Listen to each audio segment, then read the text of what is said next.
isn't it sad that you even have to offer this bill? I mean, you have the Democrats. I thought they learned their lesson from defund the police. They apparently didn't.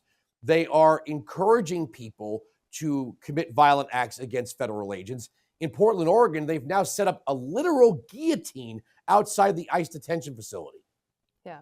They keep doubling down on the wrong side of these 80-20 issues. And I think about what we need to send a very clear message that these attacks on our ICE agents, these brave men and women who are putting their lives on the line to keep our communities safe and get these bad guys, these bad illegal aliens out of our communities. We need to stand up for them, not undermine them. And so I'm proud to have worked with Senator Schmidt to introduce this legislation to protect and respect ICE.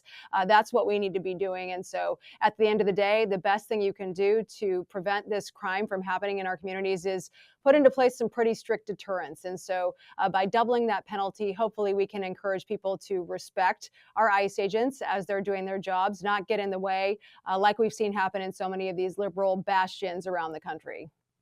Look, conservatives were very critical of the FBI when it issued a product that, as Christopher Wray called it, to target Catholic churches when pro-life activists were being rounded up. But nobody ever said go out there and assault a line agent, right? No, but no Republican, no conservative ever said, you know what, get in the face of an FBI agent, punch them in the face. They're Nazis, they're fascists. We had questions about policy, but we never took it out on the agents themselves.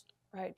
And I think it's atrocious that they're out there basically inciting this kind of violence in our communities. It's exactly what we are working to prevent. And if I heard one thing loud and clear during the last election cycle, as I was out in my 22 counties, I was making the rounds in my district, everybody told me they want a safe community and they were tired of seeing open borders and lawlessness in these crime-ridden Democrat cities. Luckily in Iowa, we have a lot of common sense. When I was in the state house, we passed legislation to make sure that our local communities had to actually comply with ICE detainers. And amazing what they'll do if the funding is under threat. They actually started complying. So we laid the groundwork for that a long time ago. Again, Iowa common sense. And I think we're a good example for the rest of the country.